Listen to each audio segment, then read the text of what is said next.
Game 2 as the Blue Jackets take on the Penguins. The Stanley Cup playoffs continue next on Hockey Night in Canada! There's a buzz on the street, hottest ticket in town. You've got to see this is it, there's no doubt. It's winner take all, that's what the game's all about. Yeah, yeah. Drop the puck.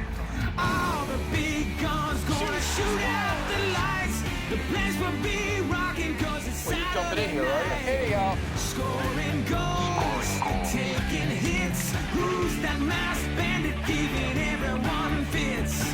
Scream and shout, make some noise. Rocking and socking like Cherry's boys. All the big guns gonna shoot out the lights. The place will be rocking cause it's hockey tonight. Hard hitting, fast breaking, bullet on ice. The place will be rocking cause it's Saturday night. The place will be rocking, baby. It's Saturday night.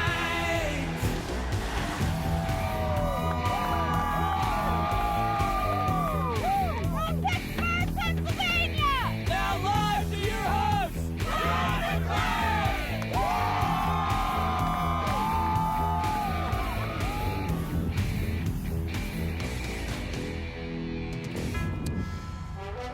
First of all, a huge thank you to the gang on Couch's Corner as they kickstart hockey tonight. That's not too good. Columbus Blue Jackets and Pittsburgh Penguins. I think we're all still a little in a state of shock from the game we just watched. What's this? Let's listen.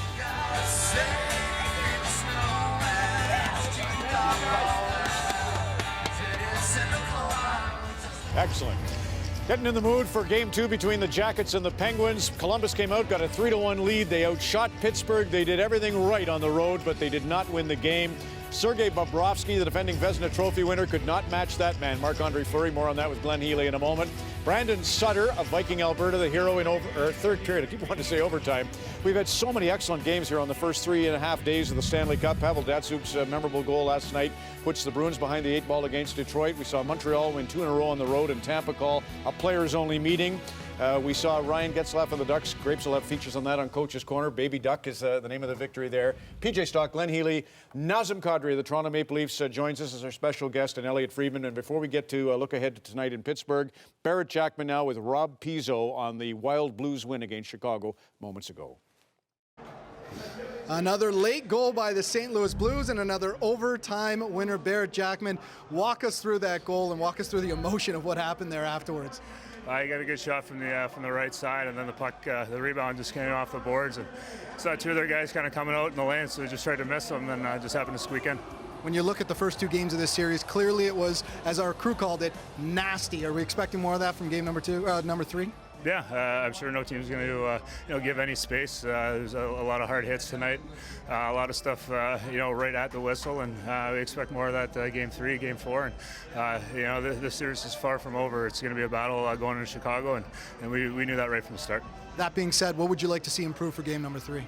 I think we had a great first period, but we kind of let our foot off the gas a bit. We were a bit on our heels and let them get momentum, especially at the beginning of the third. So we got to correct that and play a full 60 minutes. Barrett, thanks a lot. Congratulations. Thank you. Barrett Jackman, the overtime hero in game number 2 as the St. Louis Blues go up 2-0 in their series against.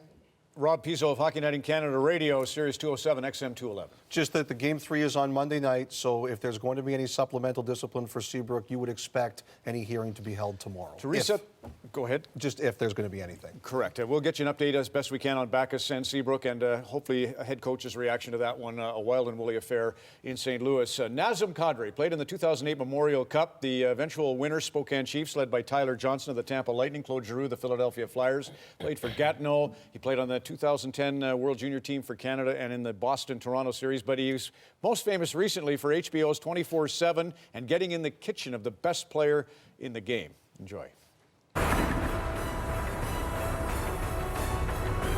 Take him. Nothing happened. I run with an elbow up by my head. That's okay, too. Shoot it! Kadri. Did he act like he got shot? Hit me from behind, Sid. I did not. Come on. I don't even hit anybody. I never hit anybody this year. Yeah, but you wouldn't like if I pushed you like that. probably not. You do it all night anyway. I don't like it. I got a job to do too with you. Yeah, but not for you. Hey, Pops, what's up? Hey, what's going on? Not much, yourself? What was that Frosby giving you shit for? Yeah, we got into it a little bit, but I don't know. He's just, well, you got to try to get under his skin. Hit him harder next time. Hit him harder, Sam. That's the way to go. My old man. Yeah, good for him. And, you know, that's obviously the Columbus Blue Jackets game plan. Tell me about how it goes when you're trying to get at Sidney Crosby. What gets him, physical or chirps? I think a little bit of both. I mean, like we stated before, he's the best player in the game, so you got to do something to throw him off his game. And for me personally, I like to aggravate and annoy, and you know, whether that's verbally or physically, doesn't really matter how you get the job done. But you know, you got to do something, especially with Sidney Crosby, to get him off his game. Crosby, early on in his career, from my between the bench location, he was probably one of the best chirpers going. Some great lines. He doesn't do it anymore. He's all business. There's a little bit every once in a while when guys like you, the pain in the neck that you are, get at him. But for the most part, it's I'm at the office. There wasn't even any swearing in that confrontation right there when the two guys at center ice. What's that? Well, there was, you but it was bleeped out. You pushed me. I won't push you. Don't push me back. You wouldn't like it, probably not. That was actually downright gentlemanly. Now, Nazem, you get the same treatment. So what do you do, what does everybody ask you to do in order to deal with it? When you're being chirped, when you're being tormented, how do you stay in the game and deliver a good performance? Well, I mean, every player is different, but for me personally, is I get myself involved right back. I mean, I like it when my emotions are in the game and when I'm verbally, you know, in it with another player, or physically. I like to use my physicality to get myself in the game. If per se, you know, the puck's not following you, but I like to play that game. You know, I like to get under the skin. If people, you know, want to chirp, well, I'll chirp back. What are the Penguins like? What are the Columbus Blue Jackets like? How about a little scouting report on each? The Penguins. Penguins, very good at home, very skilled. You know, obviously the high-end guys didn't play their best the first game, so I expect them, especially Sidney Crosby, to have a great second game. For the Columbus Blue Jackets, I think they're a really pesky team. Sergei Bobrovsky obviously has to be a little bit better, and he'll be the first one to tell you that. So I think it starts in net for the Columbus Blue Jackets, and it starts up front for the Pittsburgh Penguins. Glenn. Well, I couldn't agree more. And, you know, the Tampa Bay game against Montreal, that game one when Carey Price had an .840 save percentage. It was of the 60 games he played this year, the third worst. Everybody thought, uh-oh, you blew one because you had Price on the ropes and you didn't do it well. It's the same thing with the Stars for Pittsburgh. You mentioned it. They weren't good in game one. Malkin wasn't good. Crosby certainly wasn't good. Letang got benched. And at the end of it all, what happens when you take these guys and you got them on the ropes and Malkin's not playing his game and he gets pouty real quick sometimes, and when Letang gets benched for Niskanen, well, you know what's going to happen. At some point, the big boys are going to show up. And I have not seen Sidney Crosby, after a bad game, ever not play a fantastic game. As bad as the big boys were, they still won. Malkin still picked up 2 points. And back to the start early, Crosby wasn't playing his game. We were talking about Nazem before. He wasn't playing his game because I thought Dubinsky was all over him. He was just all over him physically. There was chatter. There was Sidney Crosby complaining. It was just nonstop. And if they're going to have any success, they have to continue to shut down Crosby, which it's not going to happen 2 games in a row. But he has to be the exact same way tonight, number 17 in white. I do believe that coming into this series, one of the biggest questions that was going to be asked is how is this one refereed? Because you knew Columbus was going to push, and see how many power plays Pittsburgh would get out of that.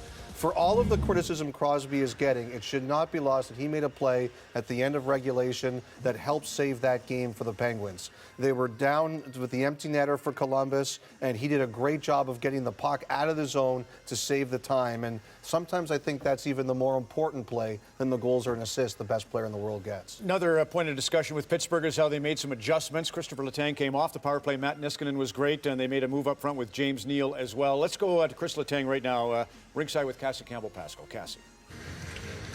Chris, I think everyone in the hockey world appreciates the remarkable journey you've been on this year. You were absolutely unbelievable in your final 3 games of the season. What adjustments did you have to make, though, in Game 1 because it's so intense in the playoffs? Yeah, I mean, I think I have to calm down a little bit. I'm maybe too jacked up, but I mean, I learn from my mistake usually, and I think I should be better in the game too. Is it fair to say that you guys had to have 3 periods like the 3rd period in Game 1 to be successful tonight?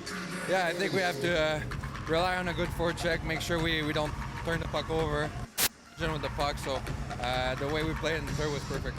Thanks for this, Chris. Thank you. Ron. Okay, Cassie, Flower.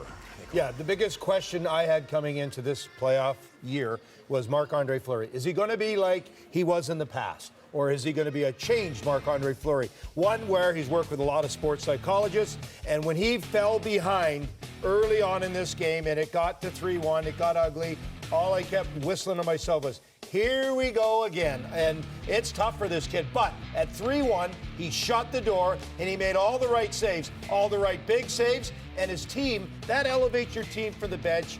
And what happens? The team pays them back. Stars didn't play great, but they still got a win, and it was led by him. Now, that's different than last year in the playoffs when I was watching him. Because when he fell behind early in the playoffs, then you wait, okay, come on. This is a guy who's won a Stanley Cup. He's one of the best goalies. He's had a great year. And these are the type of goals. It didn't stay at 3-1. It went 4-1. It went 5-1. And they turned to a 50-year-old to play net in the playoffs in Vancouver. So much different this year early on. Well, you know what? Their good guys weren't great. We're destroying Pittsburgh. They won. They still won, despite all of that Columbus kind of needed. And no, we're talking about tonight, Pete. I know, but how they're going to be tonight, not the last game. Tonight, okay, they're going to be good. Well, you just showed me stuff from a year ago on Fleury, so I'm going to show you from last game, make it a little more recent. And Malkin wasn't great, Crosby wasn't great.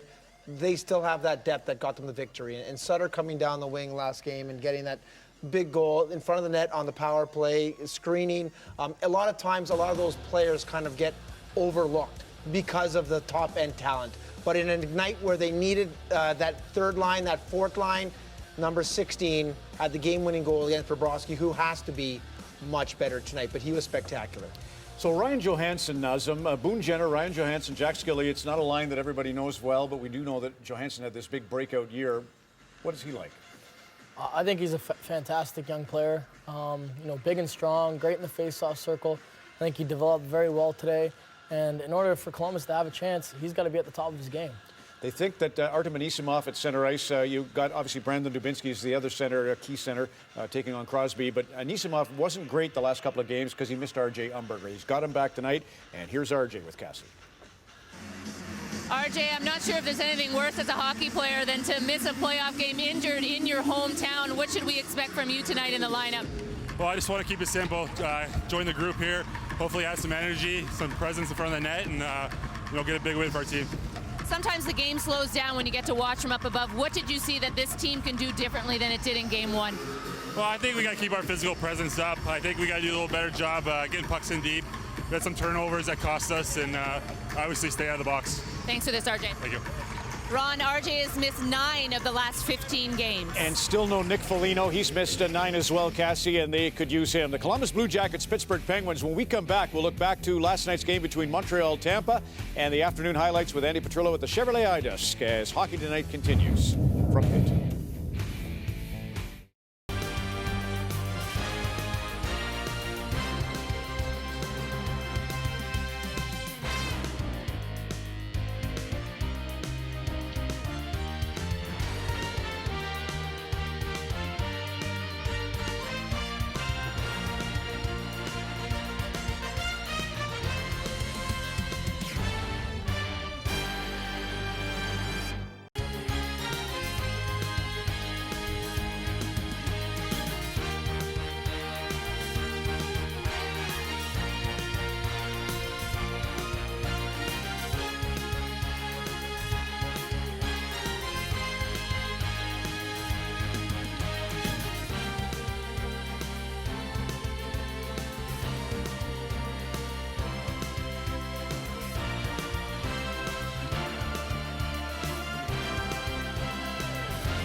PK Subban off the draw. Desharnais scores.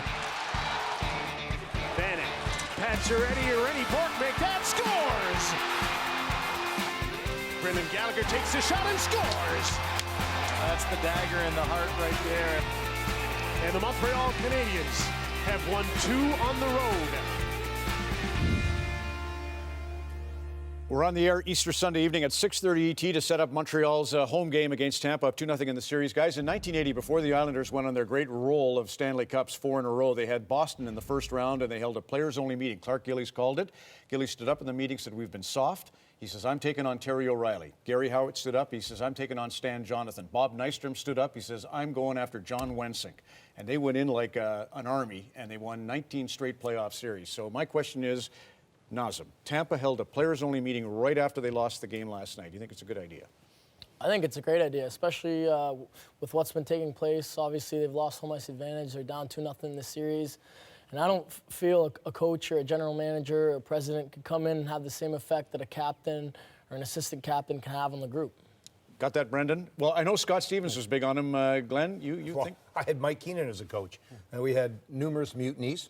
Numerous times when, as a group, we had to recover from some of the abuse that we had. And an intervention wasn't going to happen quick enough for us to get back on track. Sometimes players don't feel comfortable saying what they want to say or get off their chest with the coach there or a general manager, and something that might be bothering you or another way you want to encourage someone to speak. And once those figureheads are gone, the guys are way more relaxed and they speak the way they want to speak. And a Toronto Maple Leaf insight, Dion tried it, right, when you were in that swoon of 8 straight defeats. He did. And just like PJ was saying, I mean, if a coach or a general manager comes in the room, you don't feel as comfortable saying what you need to say in front of them as opposed to, the guys in your own team who you're around 24/7. You're more comfortable discussing, the wrongs and the rights with them.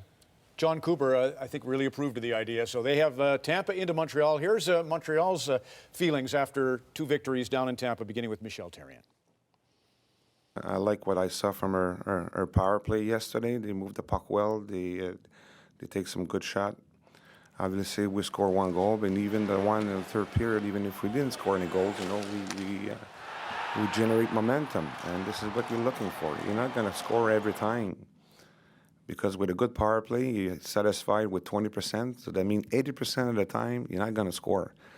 But that 80%, what we're looking for is try to build momentum with it. They're a great team, and we knew that going into the series. They're a hard-working team that skates extremely well and gave us a lot of problems during the regular season, and we need to continue to do what we've done the first 2 games, and hopefully, not give them any momentum to go off of. Montreal hosts Tampa tomorrow evening on Hockey Night in Canada. Chevrolet iDesk, Andy Petrillo. Andy. Well, Ron, to the fans out there who missed the Chicago-St. Louis game, we're sorry to hear that. But here are some highlights. It started off, it was a bit of a chippy game, and then it got nasty. They were down 3-2, St. Louis was, and then Seabrook right there hits Backes. He goes down. Backes actually, though, got up, tried to fight, but it was just not happening, so he had to leave the game. And here we go, 6.4 seconds left. Tarasenko would tie it up. So this game once again sees overtime, and once again it's St. Louis who wins it. This is Barrett Jackman getting his 2nd career playoff goal in 29 playoff games. Both of them game winners as well. Last year, though, just happened to come in regulation. So St. Louis taking the 2-0 lead in that series. And Backes, of course, that's the big one everyone's talking about. Seabrook got 5 and a game. And after the game, Chicago Blackhawks head coach Joel Quenneville said he refuses to comment on it. And can you blame him? His wallet is already $25,000 lighter. And a reminder, Breakaway Cam presented by Lexus is back. You can vote on the player you want to follow each period. Coming up in this game, you chose Sidney Crosby. Go to cbcsports.ca/breakaway and vote for the players you want to follow in periods 2 and 3. Ron. Thanks a lot, Andy. When we come back, Cassie Campbell-Pascal sat down with a 2-time Stanley Cup winner and Olympic gold medalist, Chris Kunitz. That's on Hockey Tonight when we return.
Once again, we'll remind you, Steven Stamkos and the Tampa Lightning roll into Montreal. The Bell Center will be rocking tomorrow evening. Rennie Bourque, 2 magnificent goals.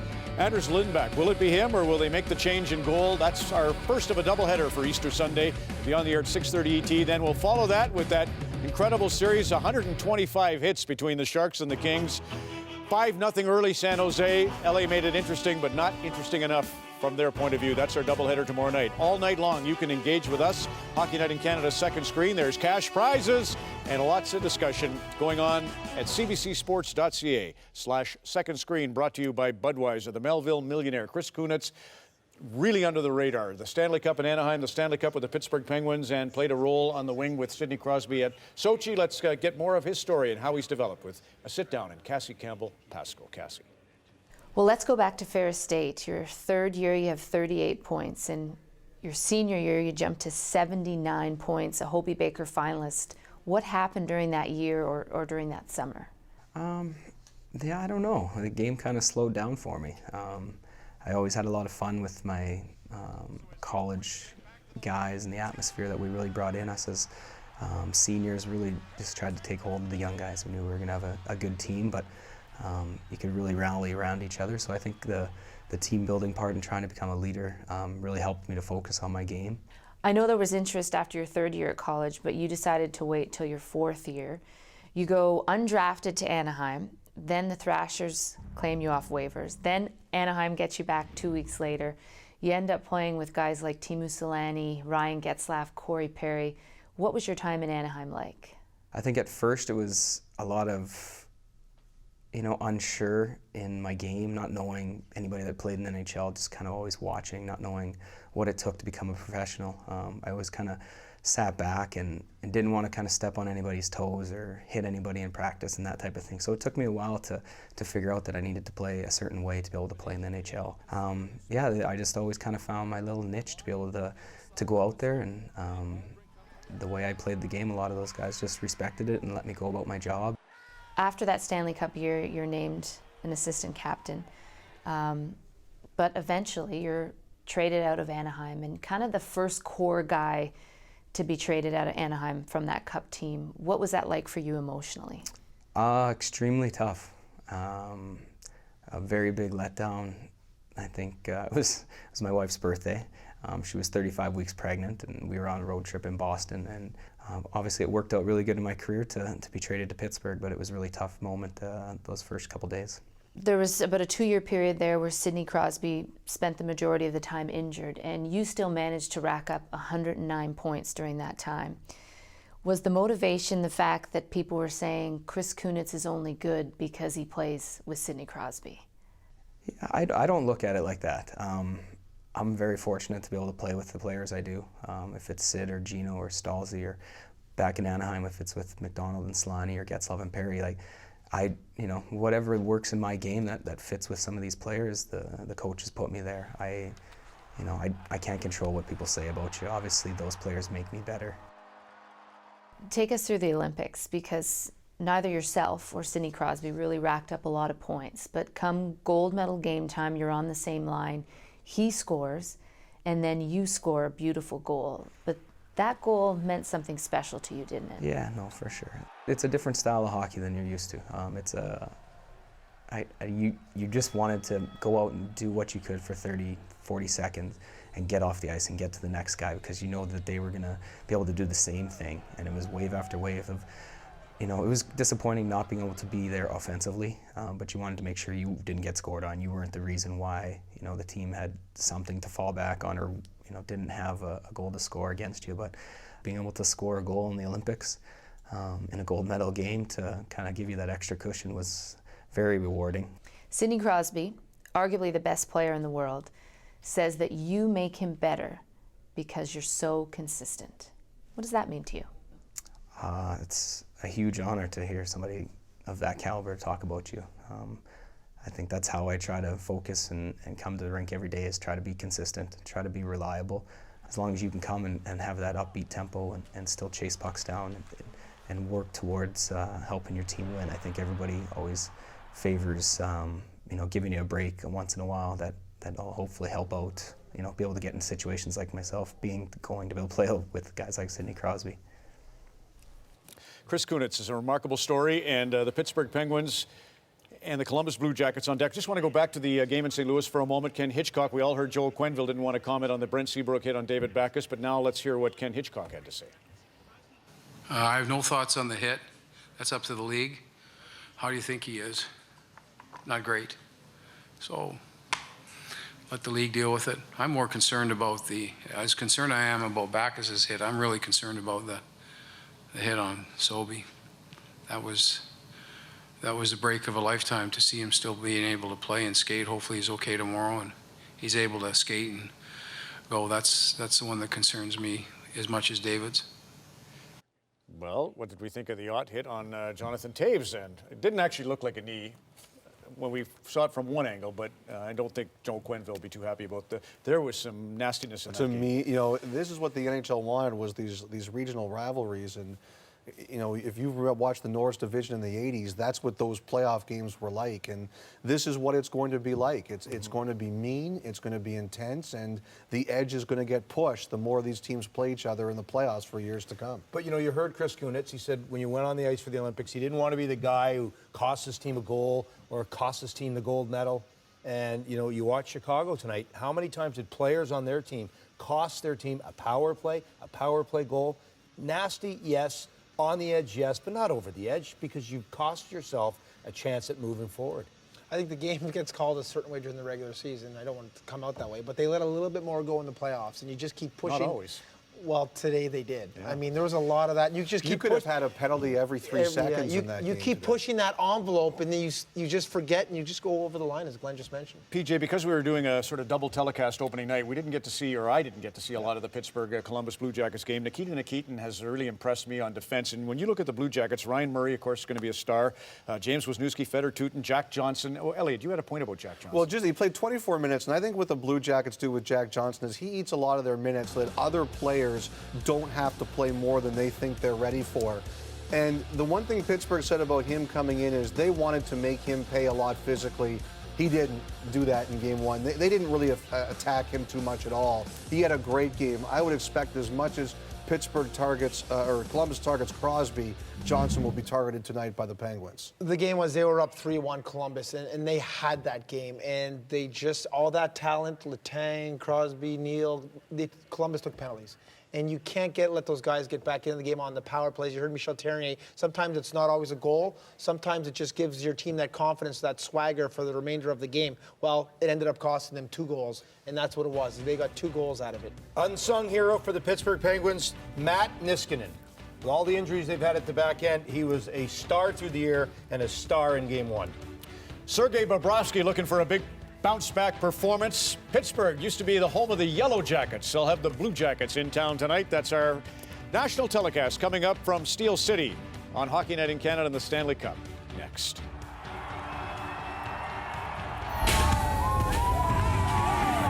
Stay tuned, the puck drop is next.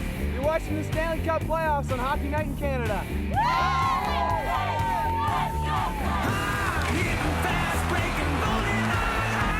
The place will be rocking 'cause it's hockey tonight. The place will be rocking, baby. It's hockey tonight.